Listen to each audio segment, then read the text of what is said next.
Salve, salve, nação rubro-negra! Aqui Marquinhos Assunção, chegando na manhã dessa quinta-feira para trazer as últimas informações e as principais notícias do rubro-negro mais querido do Brasil e do mundo, o Clube de Regatas do Flamengo.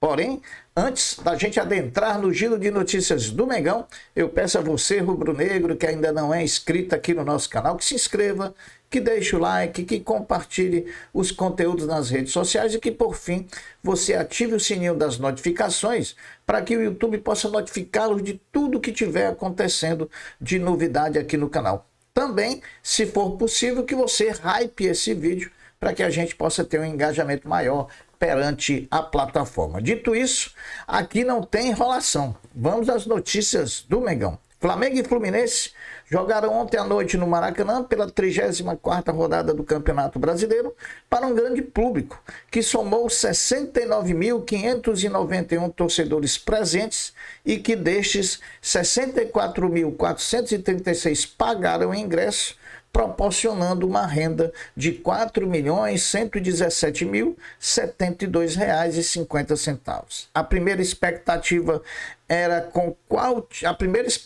ontem era com qual time o técnico Felipe Luiz colocaria para iniciar a partida por conta das dúvidas entre lesionados que porventura poderiam voltar e também por conta dos atletas que estavam servindo suas seleções na data FIFA de novembro. E a expectativa se desfez quando, uma hora antes da partida iniciar, sem ter sido divulgado a lista dos relacionados para a partida, Felipe Luiz divulgou seu time titular para enfrentar o Fluminense. Rossi, o Flamengo começou o jogo assim: Rossi, Royal, João Vitor, Léo Pereira, Ayrton Lucas, Pulgar, Saul, Carrascal, Luiz Araújo, BH e Samuel Lino. No banco, alguns jogadores que estiveram na data FIFA, como Varela, Danilo, Alexandro, Plata e também Jorginho, que voltava de lesão, sem Léo Ortiz, que não foi nem para o banco, que deve aparecer contra o Bragantino no próximo sábado, e sem também a Arrascaeta, que veio da data FIFA de novembro, também não ficou no banco. A partir de agora, nós faremos uma análise fria, porém objetiva, do que foi Fluminense 2, Flamengo 1. Antes da análise, informamos que o principal concorrente do Flamengo no Brasileiro, o Palmeiras, jogou contra o Vitória da Bahia no Allianz Parque e não saiu do 0-0, dando assim margem para que, se o Flamengo vencesse o Fluminense, o Flamengo abriria 5 pontos de diferença para o Palmeiras na briga pelo título de campeão brasileiro. Dito isso, vamos à análise fria e objetiva de Fluminense 2, Flamengo 1. Bom, a verdade é o seguinte: no primeiro tempo, o Fluminense começou a 220 volts e o Flamengo a 110. O Fluminense foi melhor que o Flamengo, tanto taticamente como tecnicamente e principalmente fisicamente. Se tinha um time no primeiro tempo querendo ganhar o jogo, era o Fluminense. Se tinha um time cozinhando em banho-maria, sem aquela disposição de que, se conseguisse o resultado positivo, abriria 5 pontos para o seu principal concorrente ao título, esse time era o Flamengo. Então, o resultado, por mais que tenha sido conseguido por conta das falhas defensivas que o Flamengo teve no primeiro tempo, em especial ali pelo lado direito, com o Royal, com o João Vitor, e no segundo gol com a participação também do João Vitor e do Rossi, praticamente o Flamengo entregou o jogo no primeiro tempo para o Fluminense, que saiu vencendo ao final do primeiro tempo por 2-0. Acho que um erro de estratégia do Felipe Luiz. Eu sei que é muito complicado você lançar jogadores da base e tirar por conta de falhas, mas com todo o respeito e com toda a certeza que eu tenho que o João Vitor é um grande jogador, mas já contra o Sport, que era um jogo totalmente sem o apelo da decisão, como tinha o jogo do Fla-Flu ontem, o João Vitor já tinha demonstrado que estava nervoso, que não tinha segurança para jogar na defesa do Flamengo. E ontem, mais uma vez, se confirmou. Longe de mim de estar querendo queimar o garoto, de jeito nenhum. Eu acho que queimar o garoto é colocá-lo 2 vezes como titular, quando na verdade ele ainda não se sente seguro para defender essa camisa. Então, nada contra. Considero o João Vitor um grande zagueiro, porém, nesse momento ele precisa focar um pouquinho na parte psicológica dele, para que ele possa ter a confiança para vestir a camisa do Flamengo e jogar o que ele sabe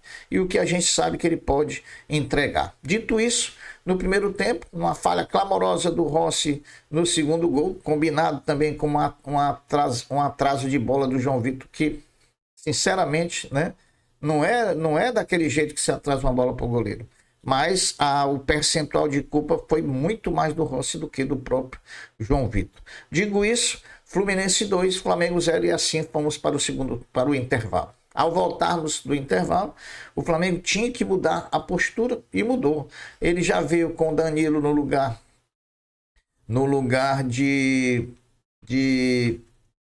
do João Vitor, né? E também teve outra substituição. Saiu o Luiz Araújo e entrou quem?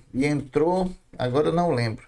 Mas com certeza a postura do time mudou. O Flamengo empurrou o Fluminense para dentro do seu gol, apesar de forma desordenada, apesar de da forma muito assim, no oba-oba, mas o Flamengo empurrou o Fluminense para dentro do seu gol, né? E aí, para mim, o lance decisivo do jogo foi o juiz Davi Lacerda, que criaram uma falácia sobre esse Davi Lacerda de que ele é um bom árbitro, que ele deixa o jogo correr, mas com essa história de deixar o jogo correr, ele está deixando de marcar muita falta. Essa que é a verdade dos fatos, né? Inclusive, para mim, o lance decisivo do jogo, quando estava 2-0, com poucos minutos do segundo tempo, se eu não me engano, 15 minutos do segundo tempo, um pênalti escandaloso em cima do Bruno Henrique, não marcado por ele, nem chamado pelo VAR.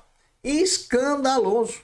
Pontapé, né? E aí vem o Paulo César Oliveira, da famosa central do apito da TV Globo, dizer que foi o Bruno Henrique que entrou na frente, por isso tomou o chute. Ora, meus amigos, eu já vi o Gustavo Henrique chutar uma bola, o jogador do São Paulo entrou na frente, o Gustavo Henrique chutou a perna do jogador do São Paulo, pênalti. O mesmo lance. E o mesmo lance, então, não se compreende. Depois, no outro pênalti, para mim foi decisivo isso, o Davi Lacerda não marcar o pênalti, nem o Wagner Reuei do VAR chamar para a marcação do pênalti. Ali com 15 minutos o Flamengo ia buscar o empate com certeza. Depois houve outra penalidade máxima do René, lateral esquerdo. O Jorginho foi lá, diminuiu, mas o placar, o Fluminense fez o placar no primeiro tempo com justiça. O Fluminense foi melhor tática, técnica e fisicamente do que o Flamengo. Mas no segundo tempo o Flamengo, mesmo não jogando bem, conseguiu empurrar o Fluminense e merecia uma melhor sorte. Infelizmente, o Flamengo, toda vez que é para aumentar a vantagem na busca pelo título, o Flamengo parece que tira o pé, coloca o pé no freio e não faz uma boa partida. Lamentavelmente, frustrou muito a torcida do Flamengo e agora é contar com a sorte, né? Temos 4 jogos, uma coisa que poderia estar encaminhada para a gente ter tranquilidade para ir para a final da Libertadores. O Flamengo propriamente, ele mesmo se desconstrói, né? O Flamengo mesmo joga contra ele, infelizmente. Dos 8 jogadores do Flamengo que estavam pendurados pelo cartão amarelo contra o Fluminense na noite de ontem, Pulgar e Saul tomaram o terceiro e estão fora contra o Bragantino. E isso é uma pena, né? 2 volantes, deve Jorginho jogar titular ali do lado do Everton Araújo ou algo assim parecido. Caiu como uma bomba na torcida rubro-negra ontem a confirmação da lesão muscular do centroavante Pedro, que praticamente está fora da final da Libertadores. Ele que bravamente lutava, né, contra uma fratura no antebraço. Com certeza iria estar na final contra o Palmeiras, mas agora, por conta de outra lesão, agora uma muscular, ele está fora da grande final. Alguns torcedores mais pessimistas do Flamengo creditavam a ausência do Pedro, a já perda do título da Libertadores para o Palmeiras de forma antecipada. Mas precisamos lembrar aos torcedores que assumimos a liderança do Campeonato Brasileiro sem o Pedro estar jogando há muito tempo, desde a lesão no antebraço que o Pedro não joga. E mesmo assim conseguir a liderança do Campeonato Brasileiro. Se não teremos Pedro na final da Libertadores, também não teremos um dos substitutos prováveis seus, o equatoriano Plata, que está suspenso também por conta da expulsão contra o Racing na semifinal da Libertadores. Se não teremos Pedro, se nem teremos Plata na final, o destino coloca em Lima um protagonista que adora a alcunha de jogador de jogo grande. O nome dele é Bruno Henrique. Agora, leve pela absolvição que teve em disposição no STJD, o rei dos clássicos, jogador dos jogos grandes, vai sim fazer a diferença e a torcida precisa acreditar no Bruno Henrique. Hoje, quinta-feira, tem o orgulho da nação. O basquete do Mengão recebe às 19 horas no Maracanãzinho o time do Brasília defendendo a liderança da competição, conquistada com 10 vitórias nos 10 jogos iniciais do campeonato. O Sport TV transmite a partida.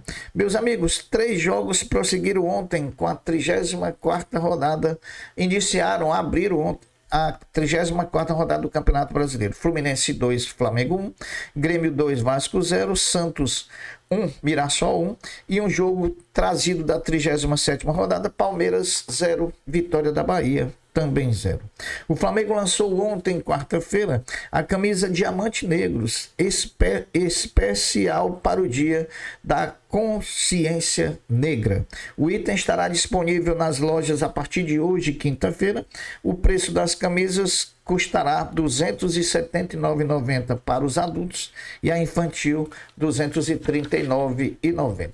Depois de vencer o Maringá na última segunda-feira, o Sesc Flamengo, o vôlei do Mengão, enfrenta agora na sequência os 2 primeiros colocados da competição. Osasco, dia 24, segunda-feira em São Paulo, e depois em Minas, e depois pega o Minas no Maracanãzinho, dia 28, uma sexta-feira. Portanto, 2 testes importantíssimos para o Sesc Flamengo, o vôlei feminino do Mengão, que tem 5 jogos na competição e 5 vitórias, de que possa se firmar e vencendo esses 2, certamente será o líder da Superliga Feminina de Vôlei 25-26. Para essa partida contra o Minas, diante do Minas, o Sesc Flamengo abriu a venda de ingressos para o duelo do Maracanãzinho pela 8ª rodada da competição. Os preços variam de R$20 a R$80. Meus amigos, já tem data confirmada a 21ª edição do Jogo das Estrelas, promovido pelo ídolo maior Arthur Antunes Coimbra, o Zico.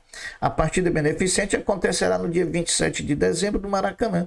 O evento foi oficializado como parte dos festejos oficiais de final de ano do Rio, da cidade do Rio de Janeiro.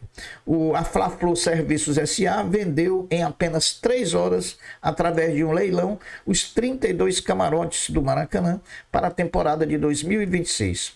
A venda através do leilão não teve o valor de arremate divulgado. Estima-se num bom valor que vai ser arrecadado e que vai ajudar os concessionários do Maracanã, Flamengo e Fluminense, darem prosseguimento à manutenção do estado. Há uma pesquisa da Paraná Pesquisa revela os clubes mais odiados do Brasil. Veja o top 5. Em primeiro lugar, Flamengo, 13,5%. Em segundo, Corinthians, 11,1%. Notem que as 2 principais torcidas são as mais odiadas, né? Em terceiro, Palmeiras, 7,7%. Em quarto, Vasco, 4,4%. E em quinto, São Paulo, 1,7%. O Maracanã, leia-se Fla-Flu Serviços S.A., começou a instalação daquelas redes de proteção na área destinada à torcida visitante, assim como acontece em vários estados do Brasil, como por exemplo lá na Arena MRV, na Arena Galo Cego do Atlético, e também no Allianz Parque do Palmeiras. Com a medida, o Flamengo / Fluminense pode vender aquelas cadeiras que são vizinhas do setor de visitantes e que até então não podiam ser vendidas. Bom, meus amigos, essas foram as notícias do Flamengo nessa quinta-feira, 20 de novembro de 2025. Eu sou Marquinhos Assunção. Infelizmente, ontem nós não conseguimos fazer o melhor dos jogos, conquistar uma vitória que era super importante, mas vida que segue. O Flamengo não pode parar. Sábado já tem jogo contra o Bragantino e aí não tem escapatória. Precisamos vencer o jogo contra o Bragantino para manter essa distância do Palmeiras de 2 pontos na briga pelo título de campeão brasileiro. Eu vou ficando por aqui, deixando uma até breve, uma até logo, dizendo fiquem todos com Deus, porque eu sempre estou com ele. Saudações rubro-negros. Fui. Tchau.